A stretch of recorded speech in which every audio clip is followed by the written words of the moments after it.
할렐루야, 예수님의 사랑으로 성도 여러분을 사랑합니다. 가수 이미자 씨는 한때 엘리제 여왕으로 불렸습니다.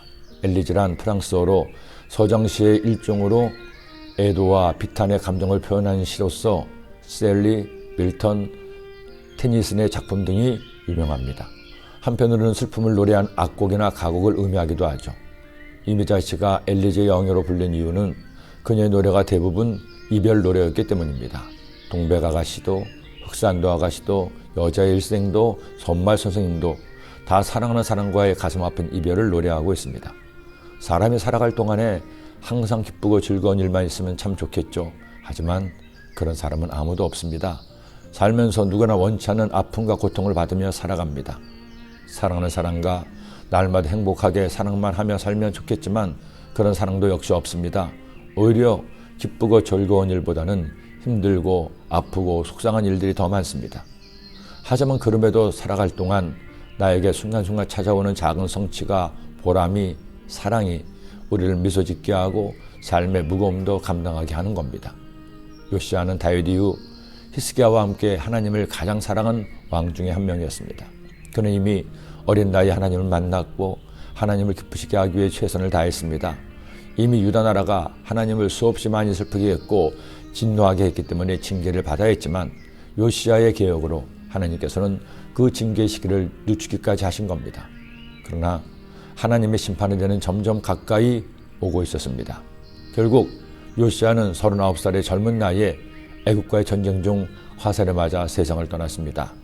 아직 젊었던 요시야 왕의 죽음은 유다 왕국을 삽시간에 비탄에 적게 했습니다. 남녀를 물어나고 백성들을 슬퍼했으며 선지자 예레미야는 그의 죽음을 애도하는 노래를 만들어 백성들이 부르게 했습니다. 예레미야는 그를 위하여 애가를 지었으며 모든 노래하는 남자들과 여자들은 요시야를 슬피 노래하니 이스라엘의 규례가 되어 오늘까지 이르렀으며 그 가사는 애가 중에 기록되었더라. 눈물의 선지자 예레미야는 유다의 왕들 중에서 요시야 왕을 특별히 존경했습니다. 그럴 수밖에 없는 것이 요시야 왕 이후 모든 왕이 야훼 하나님을 떠나고 바벨론에 대적하다가 결국 나라가 멸망당했기 때문입니다. 예레미야는 요시야가 세상을 떠난 BC 608년 이후 서서히 무너져가는 조국을 바라보며 예언의 말씀을 전했습니다. 그리고 유다가 완전히 멸망당한 후 예레미야 애가를 지어 야훼 하나님께 눈물로 회개하고 노래했던 겁니다. 어떻게 사는 것이 가장 잘 사는 것일까요? 그가 세상을 떠났을 때 그를 아는 사람들이 진정으로 슬퍼한다면 그의 삶은 잘 산 것이 아닐까요? 결국 죽음으로 그의 삶이 평가되지 않을까요? 한 OTT 서비스에서 지옥이라는 드라마가 사람들에게 충격을 주었습니다. 물론 그 내용은 말도 안 되는 만화 같은 드라마요. 너무 잔인한 소재로 만들어져 권할 만한 내용도 아닙니다. 그러나 한 가지, 생전에 온갖 악을 저질렀던 사람들이 죽을 때 그야말로 지옥에 끌려가는 듯한 고통을 느끼면서 죽어갔습니다. 적어도 그 드라마를 보는 사람은 함부로 나쁜 짓을 못하지 않을까 하는 생각을 했습니다. 그러나 요시야의 죽음은 고귀한 죽음이었습니다.